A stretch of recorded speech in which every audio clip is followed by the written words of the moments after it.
For those of you who like going to the beach, have been to the beach and waded in the warm tropical waters, or even those of you who've just heard stories of individuals going to a beach, you may have experienced or heard of this phenomenon. I certainly have experienced this, where we're standing in the water is probably waist high, and you're enjoying the warm water. Maybe you have friends, and we're talking, and we're having fun in the water, and after a while, you notice the water is up to the chest, and you're saying, wait a minute, is the tide coming in? You pay no attention, and then after a while, you begin to realize you have to float to try to keep your mouth and nose above the water. The water is up to your chin, and wondering what's happening. The tide's getting pretty high. And it's then when the swimmer, and it certainly happened to me, we look steadfastly at the coastline and realize the coastline is much further away than I thought. And I asked the question, swimmer may ask the question, how did I get here? I thought I was standing a certain location firmly. How did I get this far away from the coastline?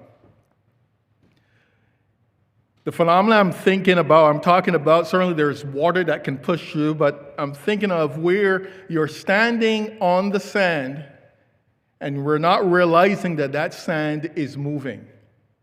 Little grains of sand moving, and moving a human body out to sea, little by little, small movement by small movement.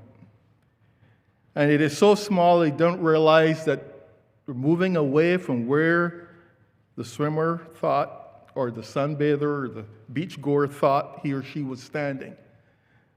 Until it's a stark realization, how did I get here? How did I move away from where I thought I was? There's an admonition in 1 Corinthians chapter 10 that relates to this concept.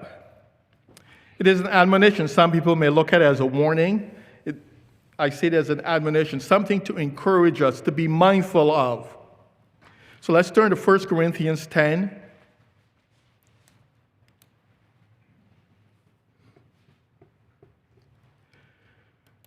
And let's go down to just one verse, verse 12. 1 Corinthians 10, verse 12. Therefore, let him, and this includes both men and women, not solely for men. Therefore, let him who thinks he stands take heed lest he falls. It's an admonition for us to consider where we stand spiritually.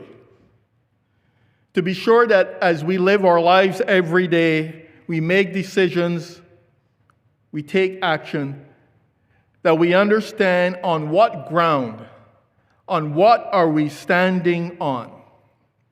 Now, if we look at this English word stand, it just doesn't mean a static location, like this bottle is standing here, or this building is standing here. The word translated strong can be interpreted as established, hold up, set, stand forth, still. The concept that's being conveyed here is not just a static position, but a dynamic one. Dynamic meaning there's effort, that there's intent to stay where that object or that person is standing. That there are forces at play that would want to move that object, move that person from where they are standing. And therefore, there has to be an active, dynamic intentionality of standing. Otherwise, and if we're just talking about standing versus not standing, the verse would have said something like, he who thinks he stands, look and see if you're not standing, because you're either standing or not standing. This is saying, Scripture says, If you think you stand, be careful lest you fall, because there's something that will act on you that if you think you can stand and withstand it, is going to cause you, I'm including myself in it, will cause us to fall. What I'd like to do this afternoon, at least for the first half of this message, is to look at two examples in the Bible of two individuals that we would say started certainly standing on solid ground, standing in a way that God would be pleased with, and observe the events that seemed to cause them to drift, like the beachgoer standing and being slowly taken out to sea. Turn with me to Judges chapter 14. There are certainly many other examples that we can look at, but we're going to look at these two. Judges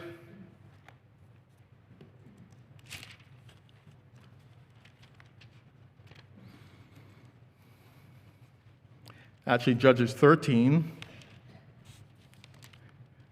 Judges chapter 13. And we'll set the context with just verse 1. Judges 13, verse 1.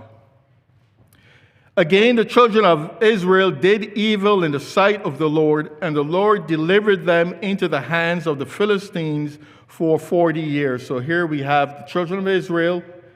Their behavior, the way they lived their lives was displeasing to God, and now they were under or placed under the hand of the Philistines. So let's go now to verse 2. Now there was a certain man from Zorah of the family of the Danites, whose name was Manoah, and his wife was barren and had no children. And the angel of the Lord appeared to the woman and said to her, Indeed, now you are barren and have borne no children, but you shall conceive and bear a son. And then the angel of the Lord proceeds to give the expectant mother, the mother-to-be, instructions as to how to raise this child. Down to verse 5. And he shall begin to deliver Israel out of the hands of the Philistine. That's a pretty good place to start, where even before you're born, you are designated to have a purpose for God. You have a purpose in God's plan, which means He's going to be with you even from birth. God had a plan for this son. Verse 24. Still in Judges 13, verse 24. So the woman bore a son and called his name Samson. And the child grew, and the Lord blessed him. Standing on solid ground. The Lord is with him. And the Spirit of the Lord began to move upon him. That's a very good place to be. A very solid place to be. God was with Samson. Let's go now to Judges chapter 14. Samson started on a good place, and God was working with him, and he was predicted to help Israel, help Israel from underneath the Philistines. What could go wrong? Judges 14, verse 1. Now Samson went down to Timnah and saw a woman in Timnah of the daughters of the Philistines. So he went up and told his father and mother, saying, I have seen a woman in Timnah of the daughters of the Philistines, therefore get her for me as a wife. Can you hear the demand? Can you hear the attitude? Can you hear what's coming up from inside of him? He wants to do something that really he was not supposed to do. And he's making that demand on his parents. Now, therefore, get her for me. Something's beginning to change, because this is not what God would have wanted him to do. Verse 3. Then his father and mother said to him, Is there no woman among the daughters of your brethren, for among all my people, that you should go and get a wife from the uncircumcised Philistines? And Samson said to his father, get her for me, for she pleases me well. I don't care what you say, Dad. I don't care what you say, Mom. This is what I want. Is it what God wanted? No, it was not. Verse 4. But his father and mother did not know that it was of the Lord, for he was seeking an occasion to move against the Philistines, for at that time the Philistines had dominion over Israel. God was looking for an opportunity to go against the Philistines. That does not make the decisions or the wrong decisions we may make right. We can look through scriptures and things worked out, but could we say the decisions that was made that led to whatever the working out was right? Was it right for Joseph's brothers to sell Joseph to the Midianites? Even though it worked out in the end, God used the situation. And that's the same thing here. God would use the situation for his purpose. His purpose will stand even if we fail to follow his way. But everything seems to be working out for Samson. Let's go down to verse 12. In Judges 14, verse 12.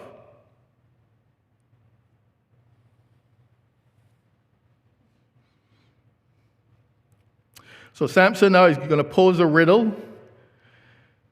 And Samson said to them, let me pose a riddle to you, and if you can solve and explain it to me within 7 days of the feast, then I will give you 30 linen garments and 30 changes of clothing. See, before Samson had come across a lion, and he was able to kill it. God was with him and gave him the strength to overcome. So now he's making this riddle. If you can't explain it to me, verse 13, then you shall give me 30 linen garments and 30 changes of clothing. So they agreed. So here's his riddle. Out of the eater came something to eat, and out of the strong came something sweet. And then for 3 days they could not explain the riddle. So they pestered his wife. And what do we read in verse 16? And Samson's wife wept on him and said, you only hate me. You don't love me. Otherwise you would tell me your riddle. And he said, look, I've not explained it to my parents, so why should I explain it to you? And she continued to weep for 7 days, and he told her the riddle. And she explained it. In verse 18, so the men of the city said to him on the seventh day before the sun went down, what is sweeter than honey and what is stronger than a lion? And he said to them, this is Samson, if you had not plowed with my heifer, you would not have solved my riddle. Now, that phrase almost sounds like a modern day street language, right? If you had not plowed with my heifer, if you had not pestered my wife and got it out of her, you would not have solved my riddle. So what happened? Verse 19. Then the Spirit of the Lord came upon him mightily, and he went down to Ashkelon and killed 30 of their men, took their apparel, and gave the changes of clothing to those who explained the riddle. So God was still with him, and God gave him the ability then to get that clothing and pay his debt from his riddle.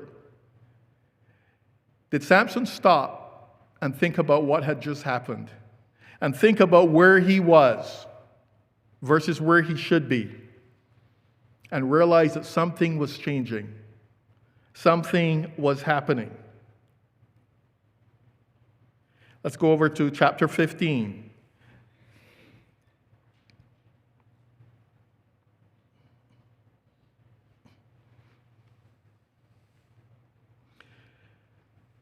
In verse 1 through 8, he returned to visit his wife, to find that she was given to another. And starting in verse 3, and Samson said to them, "This time I shall be blameless regarding the Philistines if I harm them." And Samson went and caught 300 foxes. Now, can you picture that? Some of you hunt. How do you catch a fox? How do you catch 300 foxes? And if you catch 5, where do you put them to go get another 5 or another 10? By his ability, his strength, and certainly God being with him, he was able to capture and catch 300 foxes. And he took a torch, tied the tails together, and torch between a pair of those tails, and he set the torch. Verse 5, when he had set the torches on fire, he let the foxes go into the stand grain of the Philistines, and burned up both the stock and the standing grain, as well as the vineyards and the olive groves. And the Philistines said, "Who has done this?" And they said, "Samson." So here we go again. Samson is able to do something mighty. God is with him. Did he stop to think, why was I in this position? Why did I have to flee or have to get my way out of some difficulty? Am I drifting away from where I should be? He catches foxes. He beats the Philistines. Seems as he can do whatever he wants to do because God is with him. After all, he was designated for a special purpose from birth.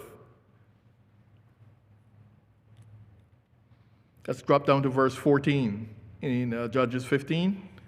Verse 14.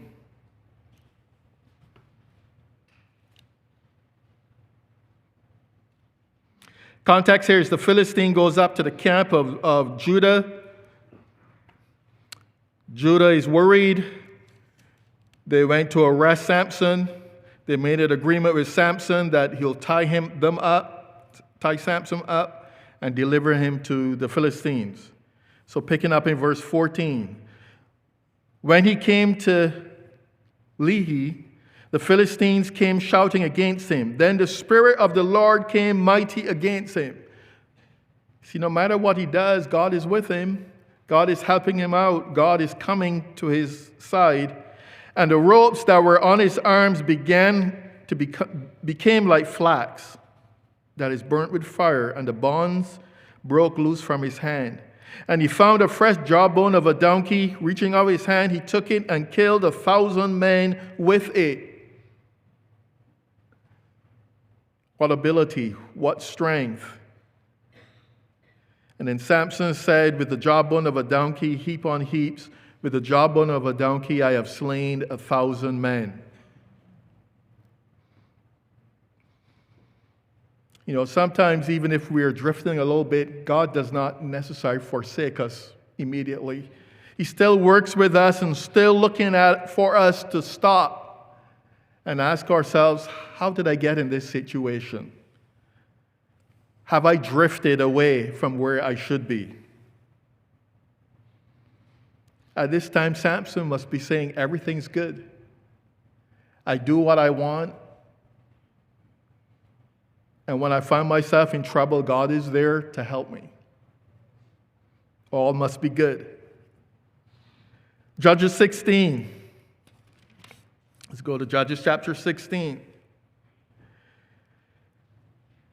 Verse 1. Judges 16, verse 1. Now Samson went to Gaza and saw a harlot there and went into her. What was he thinking?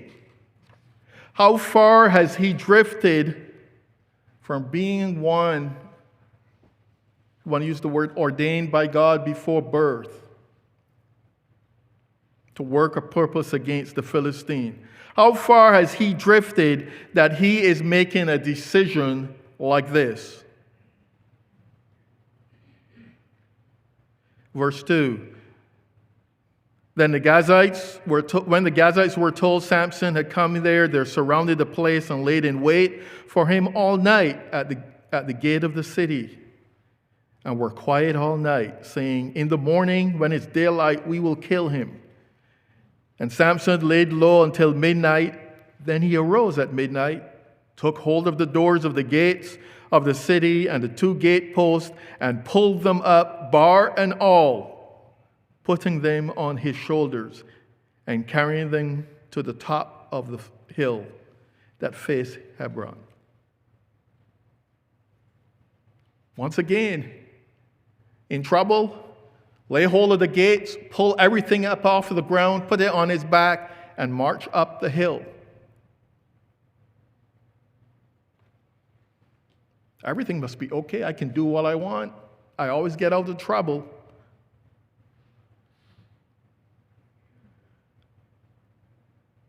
Let's go to verse 4 in chapter 16. After it happened that he loved a woman in the valley of Sorek, and whose name was Delilah.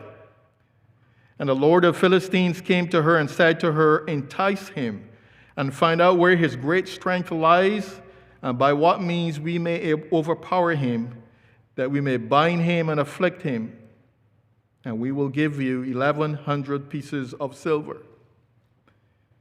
And Delilah attempts 3 times to get from Samson what's behind his strength. Verse 6, so Delilah said to Samson, "Please tell me where your great strength lies, and with what you may be bound to afflict you."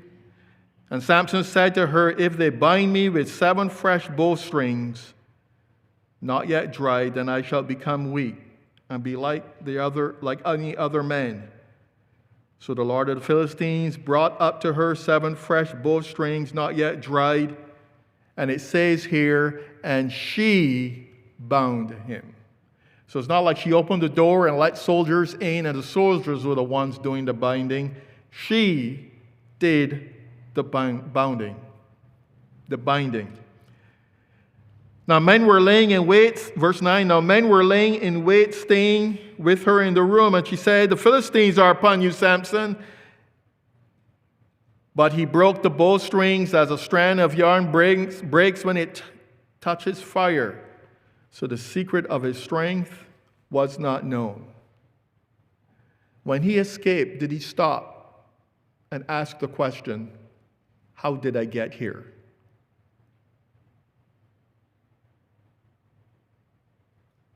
Verse 10, then Delilah said to Samson, "Look, you have mocked me and told me lies. Now please tell me what you may be bound." And he tells her, new ropes never been used. Verse 12, therefore Delilah took new ropes and bound him with them. It doesn't say soldiers came in and bound him. It says she bound him. And once again she cries, "The Philistines are upon you, Samson." And the men who were lying in wait, staying in the room, but he broke off his arms like a thread. Broke them off his arms like a thread. A second time. Did Samson stop? Figuratively speaking, maybe the water's up to his chest now. When he first started, it was at his waist. Did he stop to ask, "How did I get here?"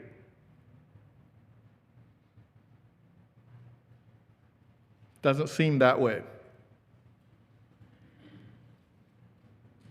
She tries a 3rd time without success. And now the 4th time, drop down to verse 15. Then she said to him, "How can you say you love me?" Is that not what the world tells us sometimes? If you are a Christian, you should do this. If you are a loving person, you should accept this view, that view, no matter if it's contrary to God's way of life. If you are a caring person, this is what you should do, this is what you should think, this is the cause that you should follow. How can you say, "I love you," when your heart is not with me? You have mocked me 3 times. Well, what did Delilah do to Samson? Try to trick him 3 times. But he's not seeing that. And it came to pass when she pressed him daily with her words and pressed him so that his soul was vexed to death. This is the active part of standing. You are standing on a foundation, standing in a place, but it has to be dynamic because there are forces that is continually trying to move you and me off of our foundation where we're supposed to be. And this world, Satan and his devices, and our own human nature is constantly trying to get us every single day, day and night, to move. Verse 17, then he told her all his heart and said to her, no razor has ever come upon my head, for I have been a Nazarite to God from my mother's womb. If I'm shaven, then my strength will leave me, and I will become weak and be like any other man. Then Delilah saw. Oh, she knew. She now got the truth. She had him. And Delilah saw that he had told her all his heart. And she sent and called the lords of the Philistines, saying, come at once. He told me his heart. So the lords of the Philistines came up to her and brought the money in her hand, and she lulled him to sleep on her knees. You can picture that. He is being deceived. He is about to fall. And the one that has deceived him lulls him to sleep. And called for a man and had him shave off the locks of his head. And she began to torment him, and his strength left him. Then she said, and I have to think as I'm playing this movie in my mind, that the way she said this, she knew she had Samson this time. And she said, the Philistines are upon you, Samson. So he woke from his sleep and said, what did he say? What was he thinking? I will go out as before at all other times. You see, I've done what I want to do. I've set fields on fire. I've killed thousands, at least 1,000 men. I have done this, I've done that. I have done what I want, and God has been with me, and he has saved me, and he's given me strength so I can do whatever I want. And just like any other time, I'm going to wake up, and God is going to be with me, and I will break up whatever it is that's trying to constrain me, and I will be free. I will go out before at other times and shake myself free. But he did not know that the Lord had departed from him. Not this time. Not this time, Samson. You thought you were standing. Let's see what happens. Verse 21, then the Philistines took him and put out his eyes and brought him down to Gaza, and they bound him with bronze fetters, and he became a grinder in the prison. So before, where he was bound by these bronze fetters or anything else he could break loose, now he was constrained. And before, where he could pull a city gate out of the ground and walk up a hill with it, he is, and in my mind, I'm thinking he's in a dungeon or he's somewhere not pleasant, grinding corn or wheat or something in the prison. What a picture. What a picture of someone who stood tall and thought he could do whatever he wanted. Now he has fallen. Verse 22. However, the hair of his head began to grow again, and after it had been shaven. So his hair is beginning to grow back. Verse 23. Now the lords of the Philistines gathered together to offer a great sacrifice to their gods. They were celebrating that they had captured Samson. And they were praising God.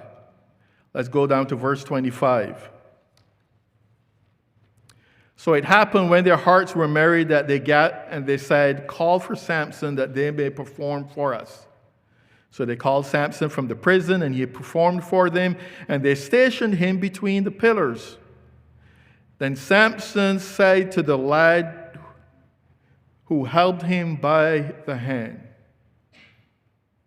Can you picture this? The man who killed a lion,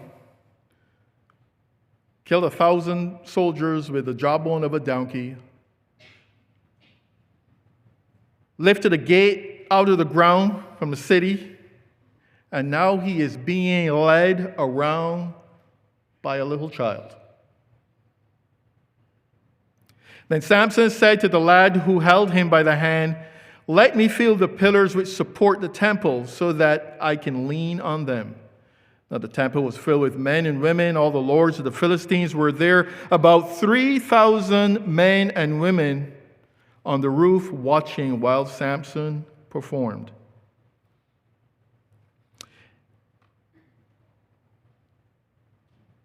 And here is when Samson, at his lowest point, recognized who he needed to turn to, who he needed to base his foundation on. Then Samson called to the Lord, saying, "O Lord God, remember me, I pray. Strengthen me, I pray, just this once." You can see that it was not now a reliance on his own strength, a reliance on his own ability, a reliance on what he has done before, but it's now recognizing that really his reliance must be on God. Verse 29, and Samson took hold of the two middle pillars that supported the temple, and he braced himself against them, one on his right and the other on his left. Then Samson said, "Let me dive the Philistines." And he pushed with all his might, and the temple fell on the lords and all the people who were in it. And notice this statement. So the dead that he killed at his death, so at that event, at the tumbling of the temple, so the dead that he killed at his death were more than he had killed in his life.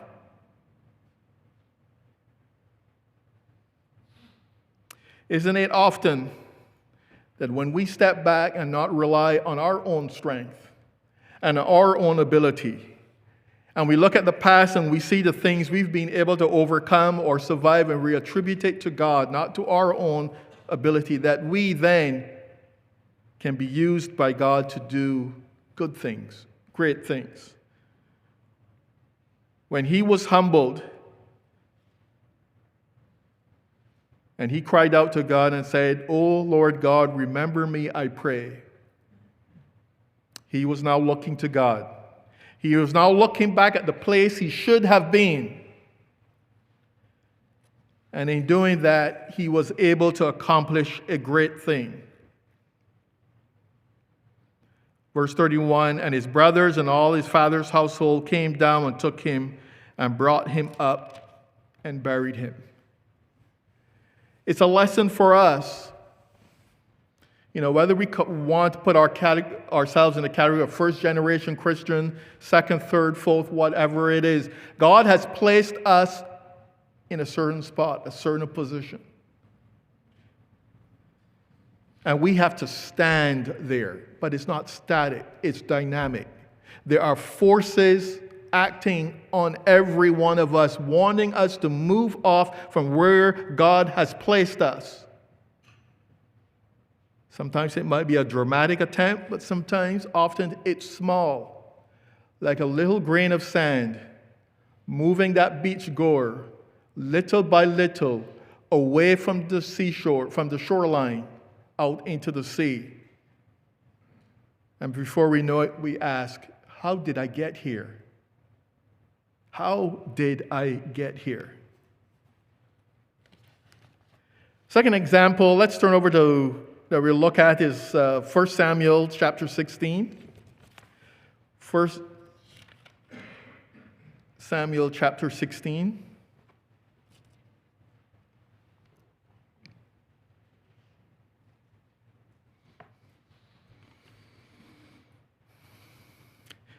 The context here is that Saul has been rejected as king by God. Saul is another example we could look at. We're not going to do it here today. Saul is rejected as king by God, and now God is going to remove Saul, not right away, but he's going to go and select a new king. And he sends Samuel to the house of Jesse. Breaking into the thought here in verse 5, 1 Samuel chapter 16, verse 5. Then he consecrated Jesse and his sons and invited them to the sacrifice. So it was when he came that he looked at Eliab and said, "Surely the Lord's anointed is before him." But the Lord said to Samuel, "Do not look at his appearance, nor at his physical stature, because I have refused him. For the Lord does not see as man sees, for man looks at the outward appearance, but the Lord looks at the heart." So what we're seeing here, that whoever God is going to choose, that person right there at that time was of the heart that God was looking for. Verse 10. And Jesse made the 7 of his sons pass before Samuel. This is 1 Samuel 16, verse 10. And Samuel said to Jesse, "The Lord has not chosen these." And Samuel said to Jesse, "Are all your young men here?" Then he said, "There remains yet the youngest. And there he is keeping the sheep." And Samuel said to Jesse, "Send and bring him, for we will not sit down till he comes here." So he sent and brought him in. Now he was ruddy, with bright eyes and good looking. And the Lord said, "Arise, this is the one." Which means the lad that came in, this is the one on whose heart I looked at, and I know the heart, and it's the heart for me. This is the one I want as king. What a great place to be. What a great place to start. Wouldn't we want God to say, "I know your heart"? He says to me, "I know your heart. And your heart is the heart I'm looking for."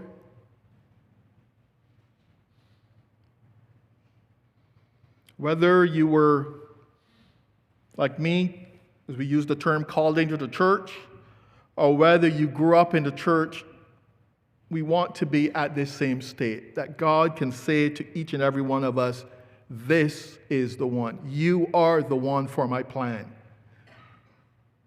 Because I know your heart, and your heart is with and for me."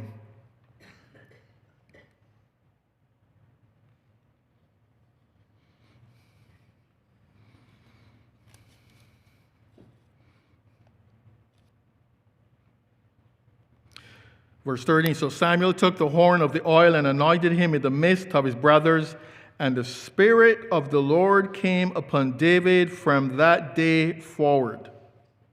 So God's Spirit is with this young lad, young person, David. Let's go over to 1 Samuel 17. Let's go over to verse 26. 1 Samuel 17, verse 26.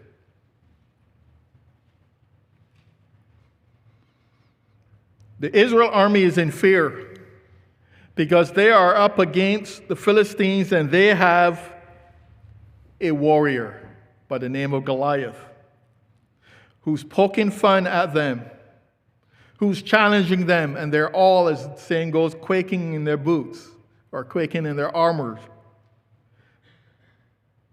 David is sent to see how the war is going, how his brothers are doing. Verse 26. Then David spoke to the man who stood by him, saying, because he heard what Goliath was saying, "What shall be done to the man who kills this Philistine and takes away the approach from Israel? For who is this uncircumcised Philistine that he should defy the armies of the living God. Where is David thinking? What is he thinking? He's saying, this is God's army. He's on solid ground. He's on that foundation that we all want to be thinking of. What God wants, his purpose, his church.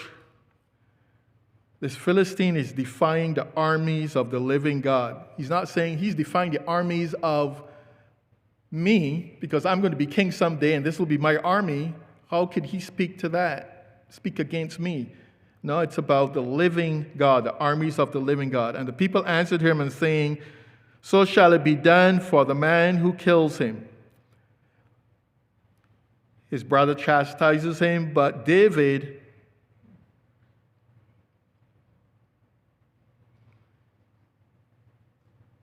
verse 29, and then David said, what have I done now, and where's the cause? Then he turned from the brother towards another and said the same thing. And these people answered him as the first ones. Then the words of David spoke were heard. They reported him to Saul, and he sent for Saul. Then David said to Saul, let no man's heart fail because of him. Your servant will go and fight the Philistines. And Saul said to David, you are not able to go against this Philistine to fight with him, for you are a youth, and he's a man of war from youth. But David said to Saul, now listen to the context as he's describing what he experienced. Your servant used to keep his father's sheep, and when a lion or a bear came and took the lamb out of the flock, I went after it and struck it and delivered the lamb from its mouth. And when it rose against me, I caught it by its beard and struck it and killed it. Your servant has killed both lion and bear, and this uncircumcised Philistine will be like one of them, seeing he defies the armies of the living God.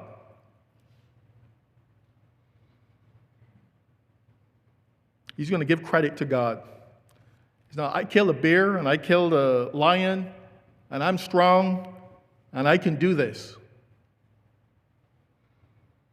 His heart, his mind is still the right place. Moreover, David said, the Lord who delivered me from the paw of the lion and the paw of the bear. It's not my strength, my ability, my skill, but it is the Lord who delivered me. And Saul said to David, go, the Lord be with you.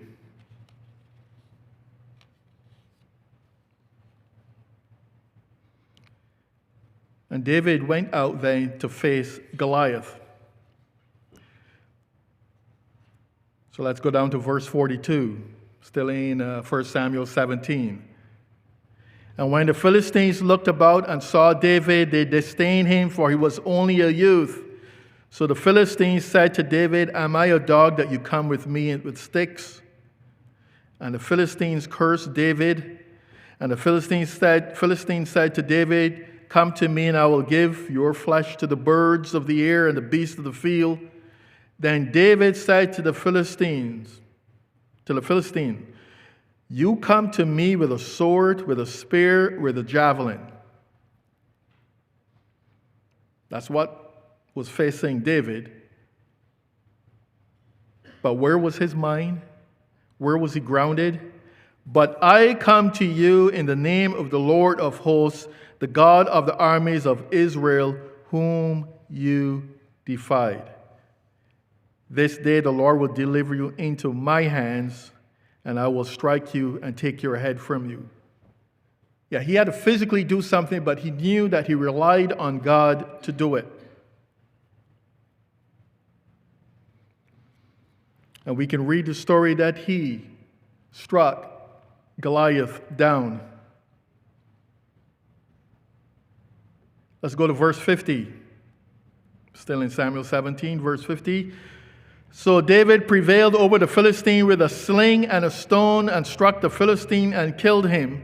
But there was no sword in his hand of David. Therefore David ran and stood over the Philistine, took his sword and drew it out of the sheath, and killed him and cut his head off.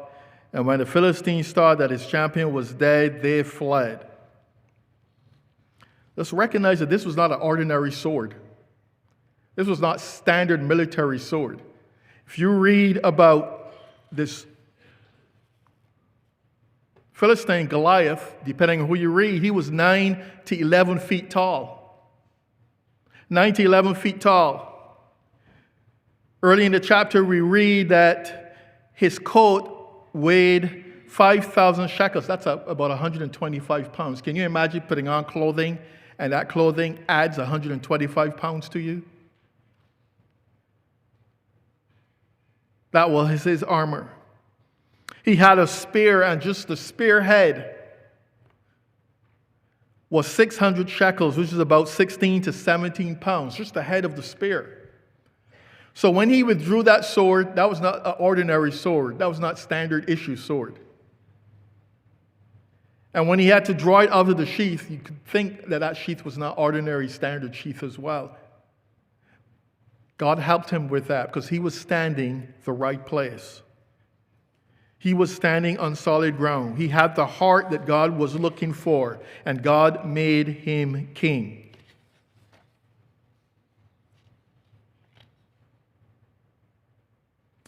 So let's skip forward now to 2 Samuel chapter 11.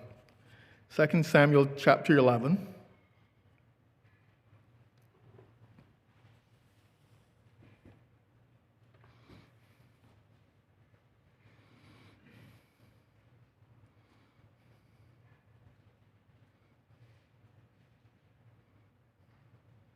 Second Samuel chapter 11, verse 1. And it happened in the spring of the year, at the time when kings go out to battle, that David sent Joab and his servants with him and all Israel, and they destroyed the people of Ammon and besieged Rabbah. But David remained in Jerusalem. There's some that comment, this is where when armies go out to battle, the kings go with them. And there's some who comment, why did David stay back? Verse 2, then it happened one evening that David arose from his bed and walked on the roof of the king's house. And from the roof he saw a woman bathing, and the woman was very beautiful to behold. Are there warning bells going off in his head saying, be careful here?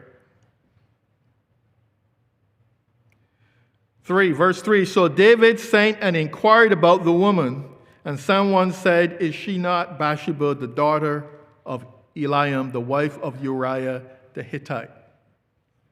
Was there opportunity for David to stop and think, what am I doing?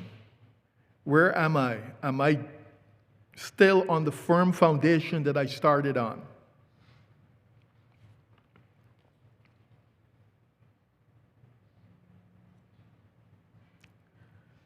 Verse 4, then David sent messengers and took her, and she came to him, and he laid with her, for she was cleansed from her impurity, and she returned to her house. What is David thinking? Does he not think that God saw and God knows? Does he think that no one else knows? But as the saying goes, be sure your sin will find you out. Verse 5, and the woman conceived, so she sent and told David and said, I am with child. The child is yours. So now David would have said, okay, there's a problem here. I have to hatch a plan. So he hatches a plan. Verse 6, David sent to Joab, saying, send for Uriah the Hittite. And Joab sent Uriah to David. Then Uriah had come to David. David asked how Joab was doing and how the people were doing and how the war was prospering. Uriah, how are you doing? How's the war going? And David said to Uriah, go down to your house and wash your feet. So Uriah departed from the king's house, and a gift of food from the king followed him. So go down to your house. We're going to send you food. We're going to take care of you, and I want to cover up what I just did. That's what he's saying in his mind. But Uriah slept at the door of the king's house and all the servants of his lord, and did not go down to his house. So that plan didn't work. Did he stop? Did David stop to say, hey, what's going on here? Is there a warning? Should I assess what's going on here? How am I behaving? What am I thinking? 2 Samuel 11:10. So go down to verse 10. So when they told David, saying Uriah had not gone down to his house, David said to Uriah, did you not come from a journey? Why did you not go down to your house? Today when we say, Uriah, you traveled a long way. You must be tired. Go home. And Uriah said to David, the ark and Israel and Judea are dwelling in tents, and my lord Joab and the servants of my lord are encamped in the open fields. Shall I then go down to my house to eat, to drink, and to lie with my wife? As you live and as your soul lives, I will not do this. And if I could see David's face, it probably didn't look too happy. His plan was not working. So you had to think quickly. Verse 12. Then David said to Uriah, wait here today also, and tomorrow I will let you depart. And it sometimes we kind of change the story or add something that makes it sound nice. In today's thought process or thinking, we could picture David saying, I'm sorry, you are a faithful servant. That's great that you have that attitude. The army's out there in camps, and you're going to be in camps. I am so grateful for that. That's good. I'm sorry for wanting to send you home today. I'll tell you what, you can stay here tonight, and then you can go home tomorrow. I'm not going to kick you out tonight. But his real interest was to cover up what he had done. And to make sure that Uriah went home, verse 13. Now when David called him the next day, he ate and drank with him, and he made him drunk. And at evening he went out to lie on his bed with the servants of his Lord, but did not go down to his house. See, David's trying. He's trying. Okay, I'm going to make him drunk. I'm going to tell him to go home, and he's going to go home, and everything's going to be okay. But Uriah does not. So now David has to come up with a deadly plan. Verse 14, in the morning it happened that David wrote a letter to Joab and sent it by the hand of Uriah. So Uriah is walking with a letter. Obviously, he doesn't know what's in it, but it's a letter for his death. And he wrote in the letter saying, set Uriah in the forefront of the hottest battle and retreat from him, that he may be struck down and die. What is David thinking? Where is he? Has he drifted from where he should be? So it was while Joab besieged the city that he assigned Uriah to a place where he knew there were valiant men. Meaning, send him a place where he knew the enemy had some good fighters. So the battle would be fierce at that point. Verse 17, then the men of the city came out and fought with Joab, and some of the people of the servants of David fell, and Uriah the Hittite died also. Verse 18, then Joab sent and told David all the things concerning the war. So here's a war report. A report is going back to the king. Here's how the war is going. Here's what happened. Here's how it's going. And Joab gives instructions then to the messenger. Verse 19, and charged the messenger, saying, when you have finished telling the matters of the war of the king, if it happens that the king's wrath arises, so you notice that part of this report is not going to be good. Part of this report is going to make David angry. And he says to you, why did you approach so near to the city when you fought? Did you not know that they would shoot down from the wall?" And he lists the things that happened. Didn't you all know better not to pursue this course of action? Going down to verse 21, latter part of verse 21. "Why did you go near to the wall? Then you, messenger, tell David this. Then you shall say, your servant Uriah the Hittite is dead also." What's Joab saying? Joab's saying, when you give the report and the king's mad and angry, just say these words. Uriah the Hittite is dead. Because he knew that would smooth over everything. Because he knew what had happened. Verse 22. So the messenger went and came and told David all that Joab had sent by him. And the messenger said to David, "Surely the men prevailed against us and came out against us. Then we drove them back as far as the entrance of the gate. And the archers shot from the wall at your servant, and some of the king's servants are dead." Now, whether there was a pause in between there, or as he's given the report, he's seeing David's countenance change, he adds that safety phrase. "And your servant Uriah the Hittite is dead." And notice David's response. Then David said to the messenger, "Thus you shall say to Joab, do not let this thing displease you." Oh, it's okay. "For the sword devours one as well as another." What does he say? Oh, people die in war.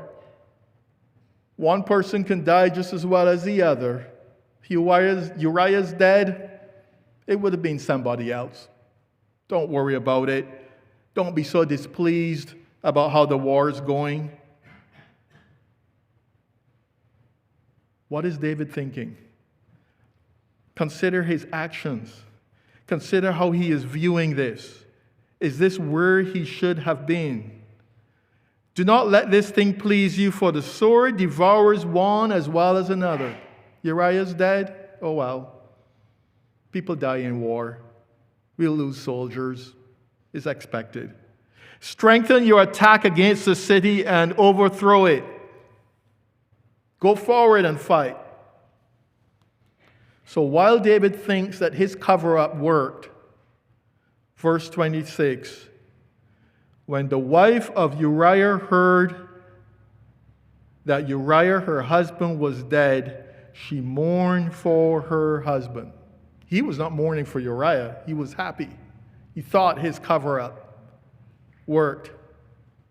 And here is a wife mourning the loss of her husband. That probably should not have to be. Let's go on to verse 12. Chapter 12. Then the Lord sent Nathan to David, and he came to him and said to him, "There were two men in one city, one rich and another poor. The rich man had exceedingly many flocks and herds, and the poor man had nothing except one little ewe lamb, which he had bought and nourished, and it grew up and they grew up together with him and with his children.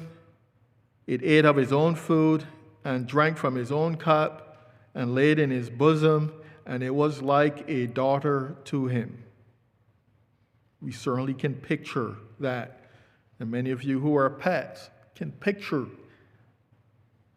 the love you have for your pets and treating them like a daughter or a son.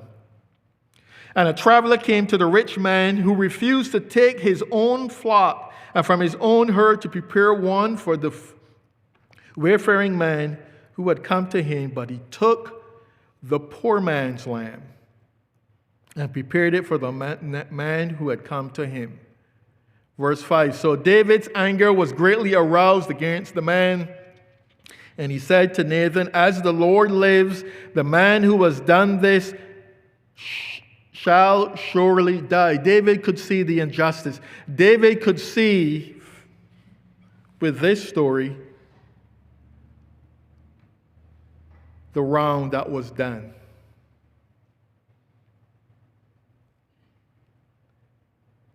And he shall restore fourfold of the land because he has done this thing and because he had no pity.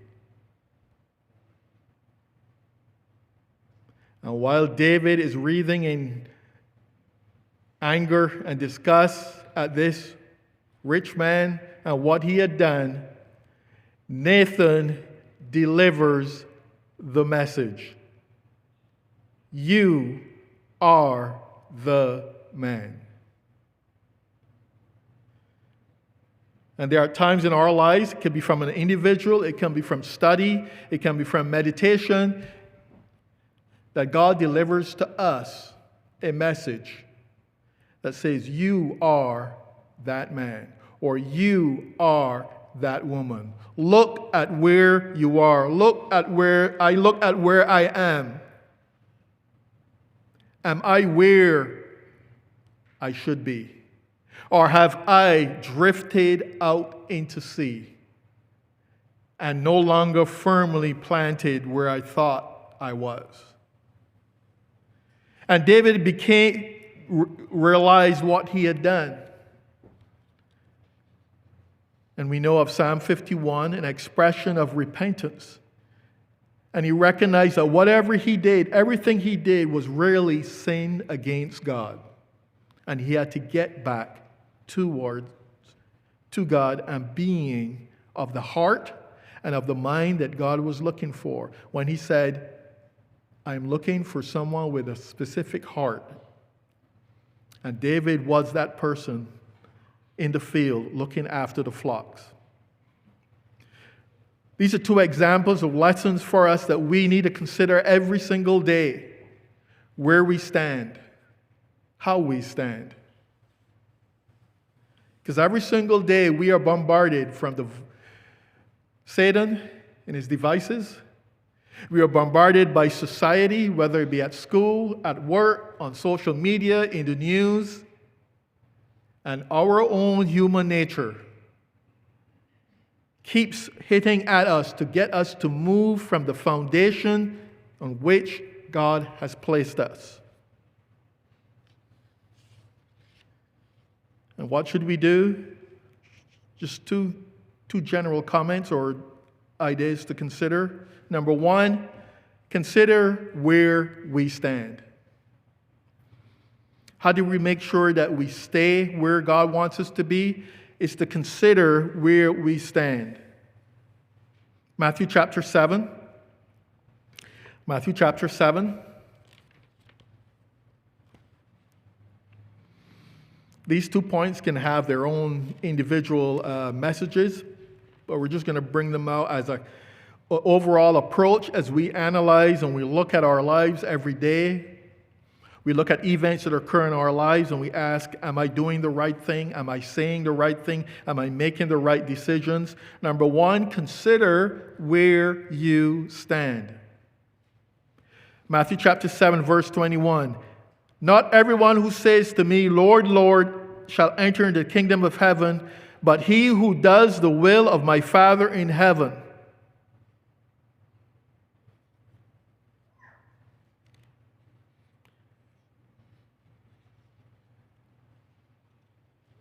Drop down to verse 24. Therefore, whoever hears these sayings of mine and does them, I will liken him to a wise man who builds his house on the rock. And the rain descends, and the flood came, and the winds blew and beat on that house, and it did not fall.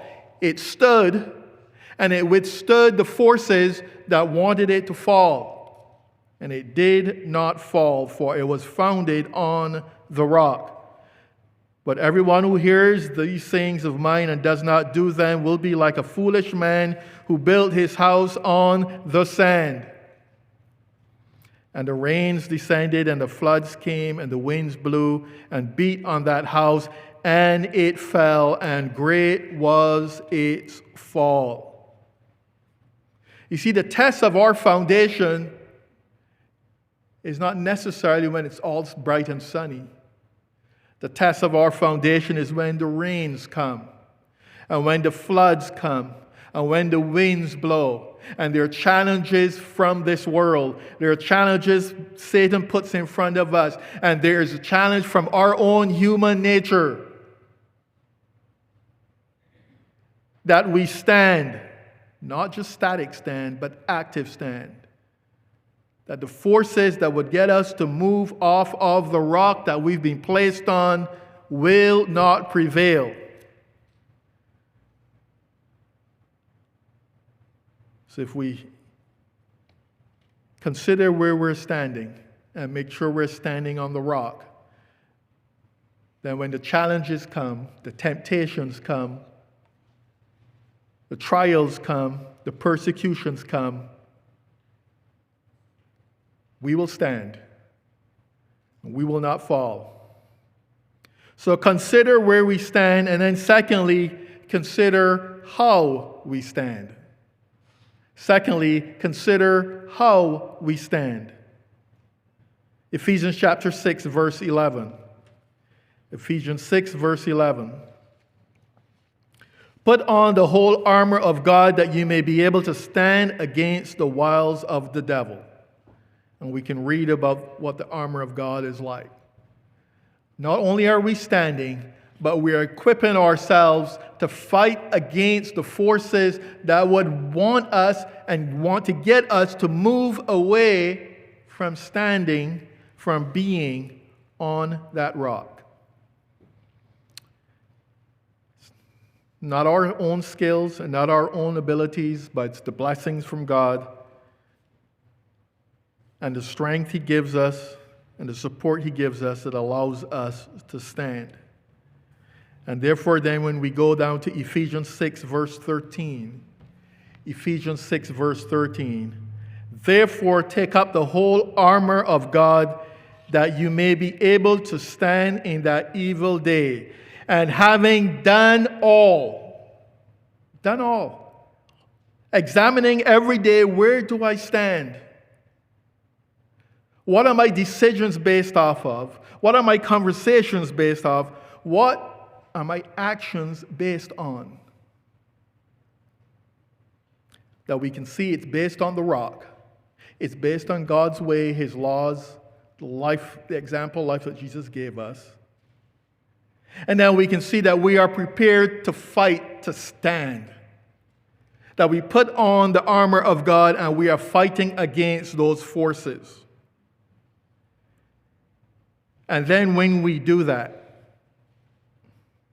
we are able to do the last part of Ephesians 6, verse 13. That you may be able to stand in the evil day and having done all, to stand.